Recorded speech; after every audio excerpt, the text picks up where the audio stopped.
반갑습니다. 기분 주식입니다. 오늘은 지난 시간에 이어 BNF가 어떤 식으로 매매를 하며 BNF 매매를 국내 시장에 접목시켜서 수익을 내는 방법을 알려드리도록 할 테니 영상을 처음부터 끝까지 시청 부탁드리도록 하겠습니다.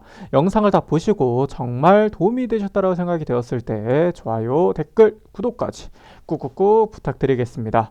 자, 오늘 강의는 단타로 1조 자산 을 벌어들인 이제 BNF가 밝힌 영매수 이경 매매에 대한 부분들을 설명드리도록 할 텐데, 자, 그러면은 BNF 그는 누구인가 먼저 좀 살펴보자고 하면은, 자, BNF는 1978년 3월 5일생으로 굉장히 좀 영하죠. 이제 1조 자산가에 비해 이름은 코테가와 타카시입니다.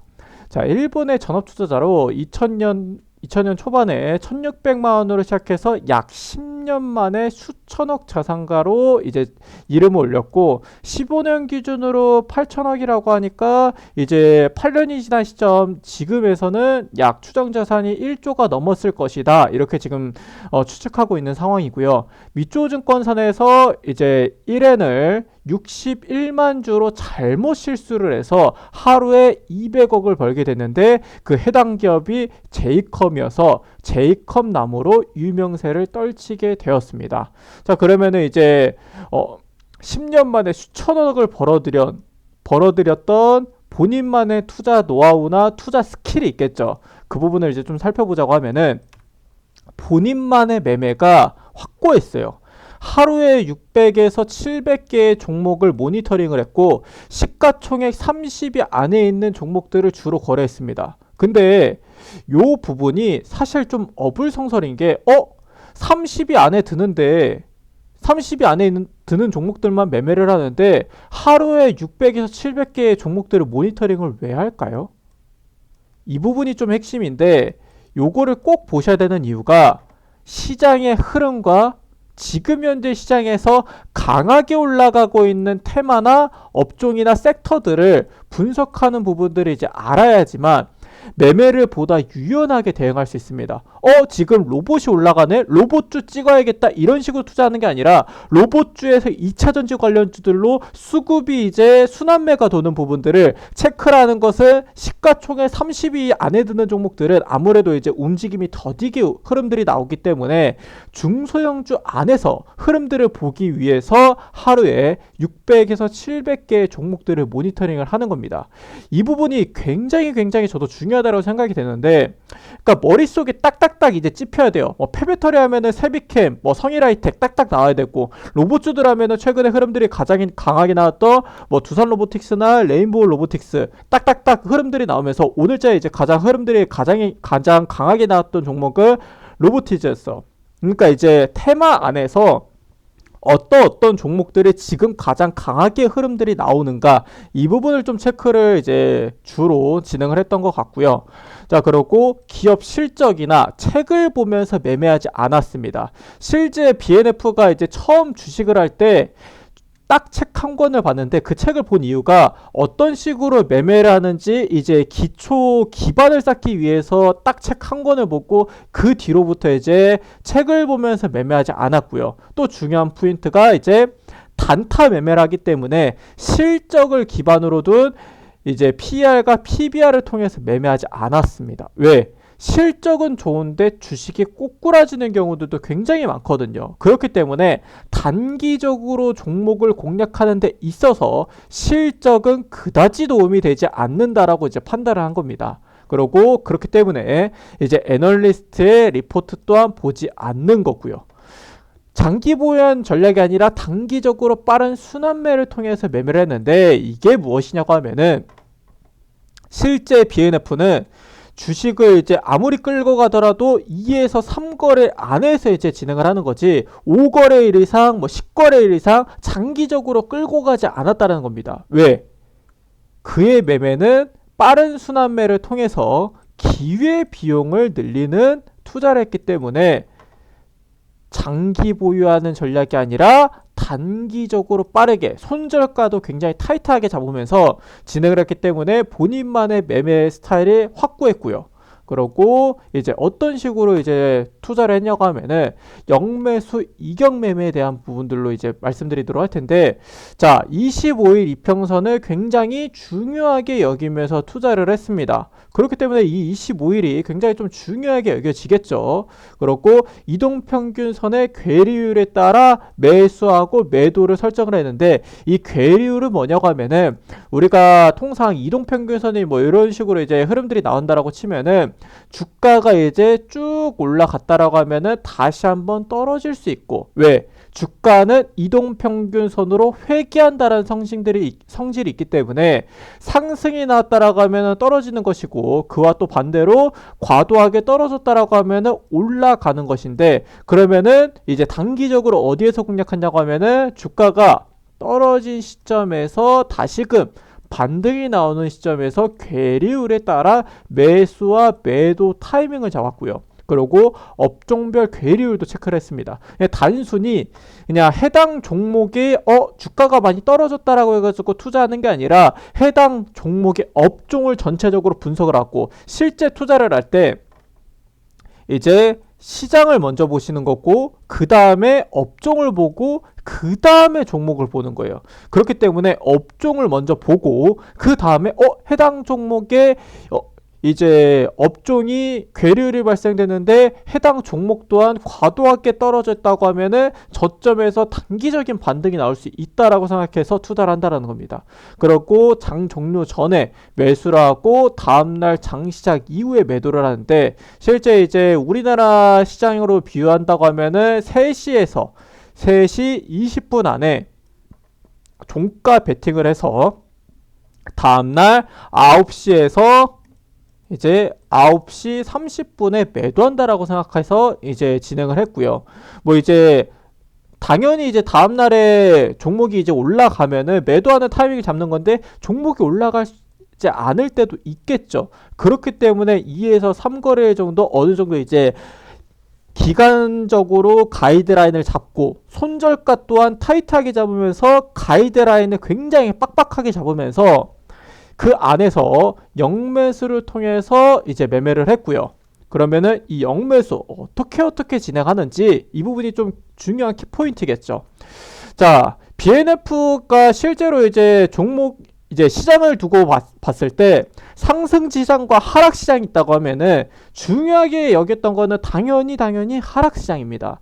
자, 상승 시장이라고 봤을 때 BNF의 매매는 상승 시장 때는 굉장히 간단해요. 예를 들어서 이제 우리나라 시장을 기점으로 매매를 한다라고 하면은, 자, 우리나라 시장 2023년을 기점으로 11월 이제 1월부터 증시를 견인했던 섹터라고 하면은 당연히 2차전지죠. 2차전지 안에서 또 어떤 그룹? 에코프로와 에코프로 BM이 시장을 견인했다라고 해도 과언이 아닐 정도로 상승 흐름이 쭉 나와주었습니다. 그러니까 상승장에서는 증시를 견인하고 있는 강한 섹터 안에서 매매를 하는 거고요. 그러면 이제 반대가 중요하겠죠. 반대 시장에서, 자, 이동평균선은 쭉 하락이 나오는 시점에서 25일을 기점으로 주가가 이제 떨어지는 시점, 이제 이격도가 발생이 되는 이평선 기준에서 주가가 떨어지면서 이격도, 이 공간이 발생되는 이러한 시점에서 매수 타이밍을 잡는 거고요. 그럼 이동평균선은 무엇인가? 일정 기간 동안 주가를 산술평균한 값인 주가가 이동평균을 연결해서 만든 선인데, 우리나라에서는 5일선, 10일선, 20일선, 60일선, 120일평선을 기점으로 진행을 하고, 그 다음에 이격도는 주가와 이동평균선 사이가 얼마나 더 떨어져 있는지, 그러니까 회귀한다라고 생각하시면 되세요. 주가가 이동평균선에서 벌어졌다라고 하면은 다시금 올라가면서 회귀하려고 하는 성질, 이러한 성질이 바로 이격도의 이제 이동평균선 이격도의 성질이고요. 그러면 이제 이 회귀는 어떤 식으로 하냐? 과도하게 상승 흐름이 쭉 나와주면은 또한 이제 떨어질 수 있다라고 볼 수 있겠고요. 또한 이제 과도하게 떨어졌다라고 하면은 올라갈 수 있다라는 부분들을 알 수 있는데, 그러면 어디서? 바로 이러한 시점에서 공략을 한다라는 겁니다. 그러니까 이제 예를 들자고 하면은 이제 최근에 이제 뭐 점상한가 기준으로 이제 상승 흐름이 쭉 나온 종목이 이제 있어요. 그렇다고 하면은 고점에서 파바바바바 매도 물량이 쭉 나면서 꼬리가 달리면서 떨어지는 흐름들이 나오는데, 고점 대비해서 과도하게 상승 흐름이 쭉 나와준 종목들의 특징들이 뭐냐고 하면은 이격도가 확연하게 이제 벌어진다라는 겁니다.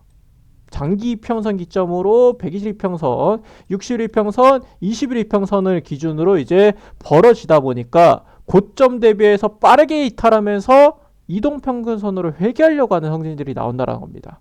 그러면 이제 이러한 부분들만 보면 된다? 아니죠.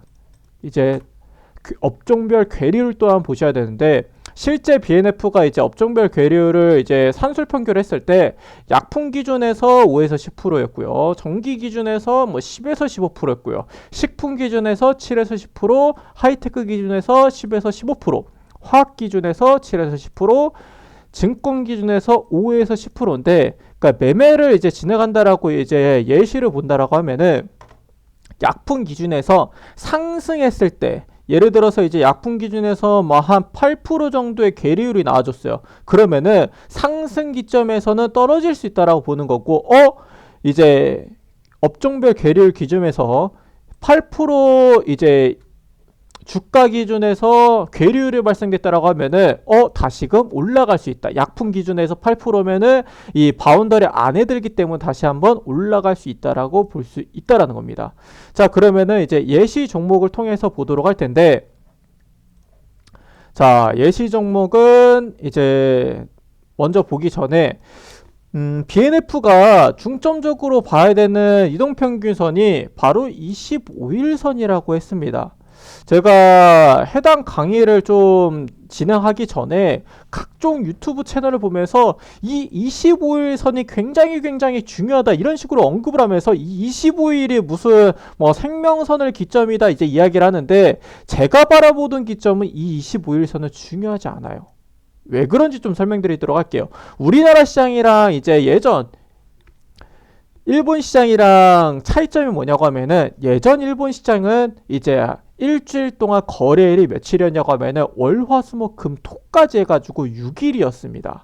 그렇기 때문에 일본에서 이제 25일선을 굉장히 중요한 선이라고 평가받았습니다. 근데 우리나라 시장은 몇 거래일이죠? 월화수목금에서 5거래일이기 때문에 우리는 이 25일선을 보는 게 아니라 무엇을 봐야 되냐고 하냐면 바로 20일선을 보셔야 됩니다.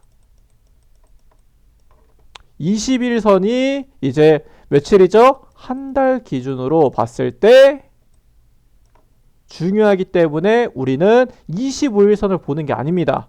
그러니까 지금 BNF가 매매하는 방법이라고 해가지고 25일선을 봐야 된다라고 하는 것은 제대로 알고 있지 않으면서 이제 정보 전달을 하는 거예요. 이 25일선 중요하지 않습니다. 제가 아까 전에 이제 PPT상에서는 25일선이 중요하다고 이제 이야기를 했겠지만, BNF가 일본 시장, 우리가 지금 한국 시장이 아니라 일본 시장으로 건너가서 매매를 한다라고 하면은 25일선이 중요할 수 있겠죠. 물론 지금은 이제 일본도 토요일까지 거래하진 않아요. 과거 기점에서 이제 진행한다라고 하면은 25일선이 중요하겠지만, 지금 현재 우리 시장에서 25일선이 중요하지 않다라는 겁니다. 그럼 20선을 기점으로 봐야 될 텐데, 그러면은 이제 20선이 노란선이잖아요. 노란색 기점으로 떨어졌을 때 그냥 냅다 매수하면 되나요? 라고 생각할 수 있겠지만, 이러면은 불분명하죠. 이제 해당 부분이 얼마만큼 떨어져 있는지 보지 못한다라는 겁니다. 그래서 이 이격도와 그리고 이평선의 괴리율을 나타낼 수 있는 보조지표가 뭐냐고 하면은 바로 볼린저 밴드입니다.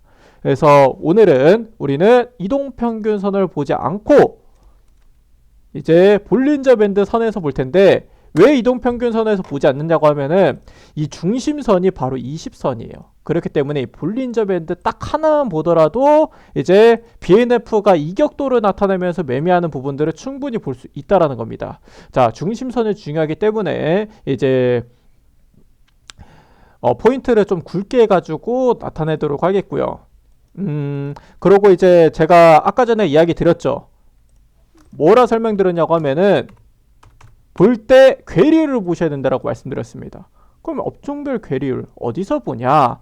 업종별 괴리율은 실제로 이제 업종마다 다 판단을 해서 보셔야 되는데 그보다 이제 조금 더 디테일하게 이제 알 수 있는 게 뭐냐고 하면은 네이버에다가 이제 목표 주가 괴리율이라고 치면은 이렇게 컨센서스 이제 스크리닝 해서 이렇게 나오게 되고 여기 안에서 목표 주가 괴리율 상이라고 이제 뜨게 됩니다. 이게 무엇을 나타내는 거냐고 하면은 애널리스트가 이제 해당 종목을 기점으로 목표 주가와 전일 주가가 이제 얼마만큼 차이 나는지 괴리율을 나타내는 것이고요. 이 추정 기간이 많아지면 많아질수록 신뢰도가 높아지겠죠. 자, 여기서 이제 추정 기간이 많은 게 이제 태광, 성광밴드, 그 다음에 ST팜 있고 가장 이제 괴리율이 많이 벌어진 롯데관광개발까지 이제 한번 살펴보도록 하겠습니다. 자, 롯데관광개발이 이제 가장 괴리율이 많이 벌어진 부분들이죠. 그러니까 전일 종가가 이거는 어제자 종가인데 어제자 종가 대비해서 이제 약 2배 이상 벌어졌기 때문에 괴리율이 많이 발생됐구나 이렇게 판단할 수 있다라는 겁니다. 자, 그러면 이제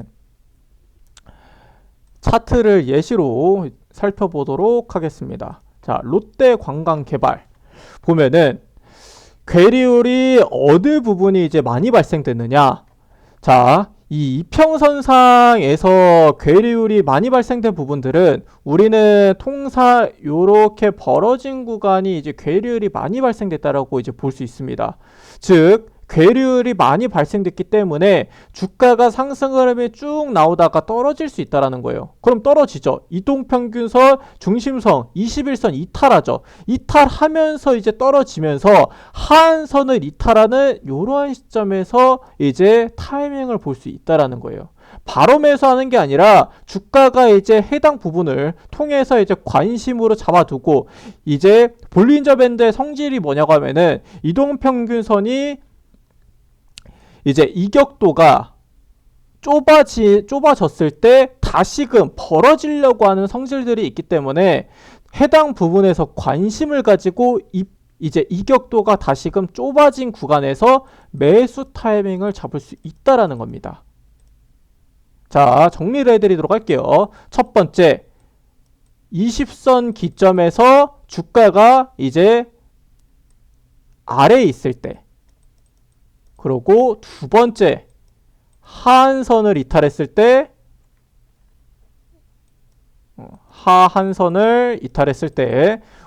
이제 관심을 가지는 거고, 그 다음에 세 번째, 이격도가 좁아졌을 때 다시 좁아진 시점에서 매매를 한다라는 겁니다. 자, 그러면은 이제 롯데관광개발 상승 이후에 20선 이탈했고 관심 가졌다가 이격도가 좁아지는 요 시점에서 매수를 가는 겁니다. 그리고 매수해서 어떻게 매매했죠? 전일 종가 매수해서 다음날 갭상승하면은 매도. 단기적으로 이제 진행을 하는 겁니다.